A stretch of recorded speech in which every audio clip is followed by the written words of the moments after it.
राधे राधे। जय श्री कृष्ण। दोस्तों, आज की कहानी बहुत ही ज्ञानवर्धक कहानी है। इस कहानी से आज आपको बहुत महत्वपूर्ण जानकारी मिलने वाली है। तो दोस्तों, चलिए हम कहानी शुरू करते हैं।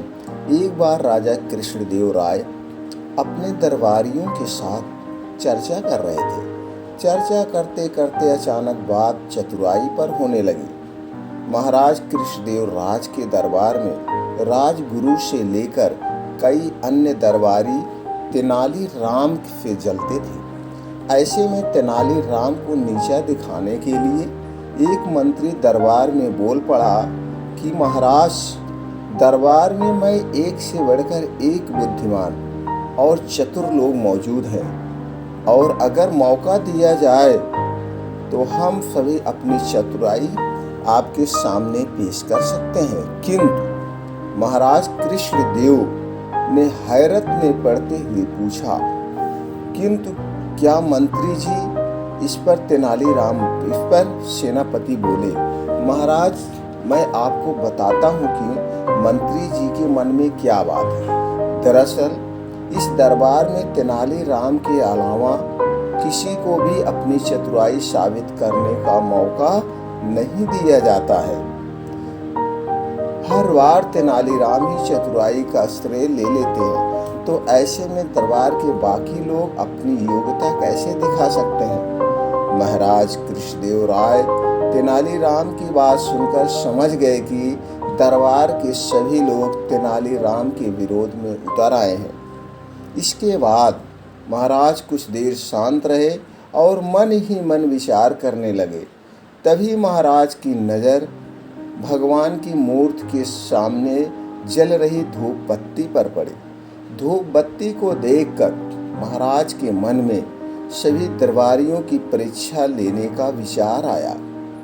उन्होंने तुरंत कहा, आप सभी दरबारियों को अपनी चतुराई साबित करने का एक मौका जरूर दिया जाएगा। जब तक सभी दरबारी अपने चतुराई साबित नहीं कर देते, तेनाली बीच में नहीं आएगा।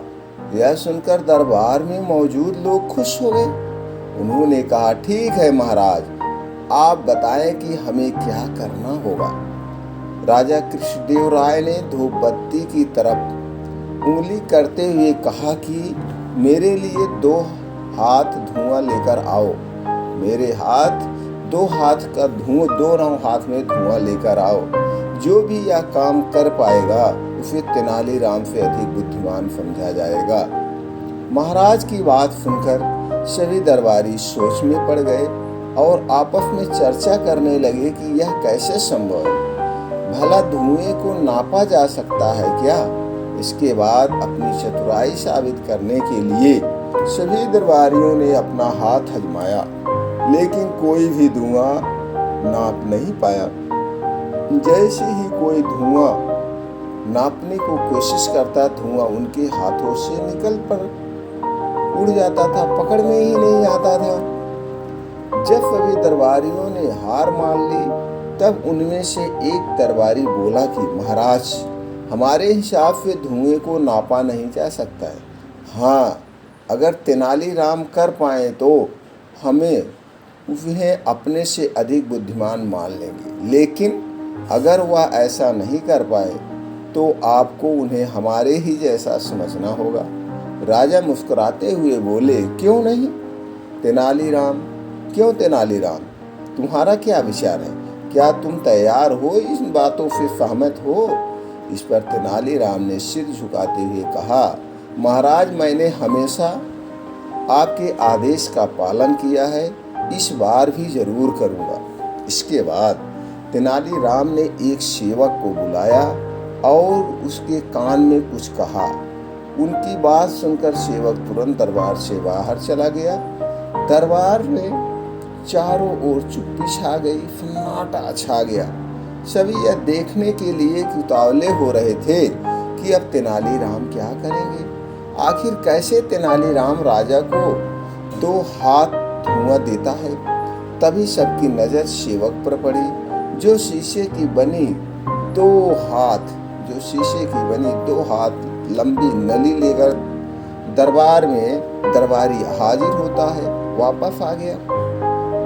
तेनालीराम ने उस शीशे की नली का मुंह धूप बत्ती से निकलते हुए धुएं पर लगा दिया।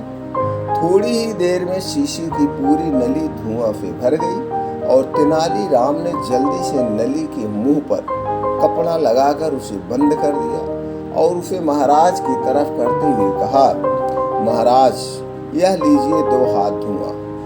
यह देखकर महाराज के चेहरे पर मुस्कान आ गई और उन्होंने तेनालीराम से नली लेकर दरबारियों की ओर देखा।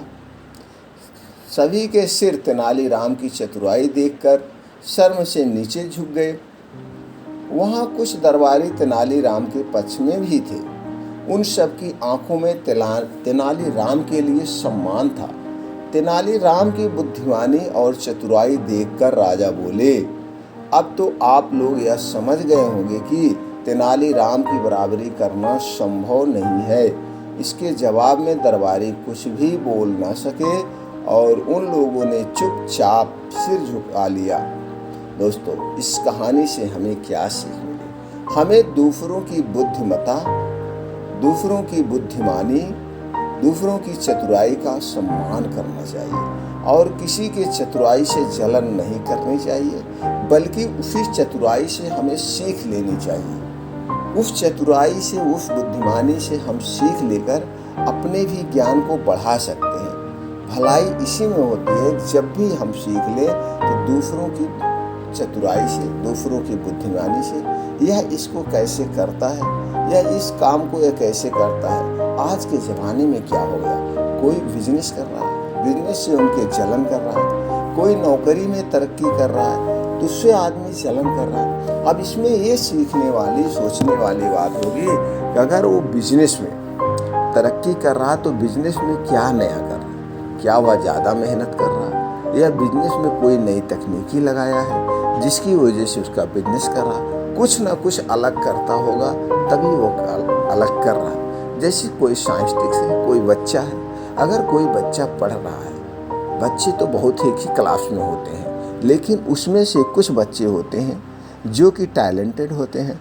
अब उसके टैलेंटेड से हमें जलन नहीं करना चाहिए, हमें ये देखना चाहिए उसके टैलेंटेड के पीछे का राज क्या है। वह कितने घंटे पढ़ाई करता है, या वह गुरु की बातों को, अपने टीचर की बातों को कैसे एक्सेप्ट करता है, क्या अलग से कोचिंग करता है, या कोई और साइंटिस्ट है, कोई नीट निकाल ले रहा है, कोई IAS निकाल ले रहा है, तो उसके भी पीछे पढ़ने का क्या रीज़न है, वह कितने घंटे पढ़ाई करता है। हमके उसके नस के कदम को चलना चाहिए, उसकी चाल को पकड़ना चाहिए कि ये कैसे कर रहा है। अगर वो कर रहा है तो जितने हाथ पैर, 2 नाक 2 कान उसके भी है, एक दिमाग उसके भी है, तो उतना मेरे पास भी है। बल्कि हमें जलन ना करके उससे सीख लेकर हमें भी उसी तरह से मेहनत करना चाहिए, तो हर एक इंसान सफल बन सकता है और हमारे देश से जो बुराइयां हैं उन बुराइयों को ख़त्म किया जा सकता है। इसलिए हमें दूसरे की चतुराई से, बुद्धिमत्ता से जलन नहीं करना चाहिए, दूसरे की कामयाबी से जलन नहीं करना चाहिए, बल्कि उनकी कामयाबी भी, उनकी बुद्धिमत्ता से हमें सीखना चाहिए और आगे बढ़ाना चाहिए। दोस्तों, इस कहानी से आपको क्या सीख मिली ज़रूर हमें कमेंट बॉक्स में बताएं। हमने बड़ा ज्ञान छोटी कहानी में इसलिए तब्दील कर दिया कि आप लोग छोटे छोटे ही सुनते हैं, पूरा सुनते नहीं हैं, इसलिए हमने छोटे में किया। और अगर कहानी से आपको कुछ जानकारी मिली और ये लगता है कि कहानी ज़्यादा से ज़्यादा लोगों तक फैलाया जाए, उनको भी कुछ जानकारी मिले, तो दोस्तों ज़्यादा से ज़्यादा लोगों तक शेयर करें। फिर मिलते हैं ऐसी और ही ज्ञानवर्धक कहानी के साथ अगले वीडियो में। तब तक के लिए दोस्तों, आप अपने परिवार, अपने बच्चों के साथ खुश रहिए, वर्तमान में जिए, हंसी के साथ रहिए। फिर मिलेंगे अगले वीडियो में।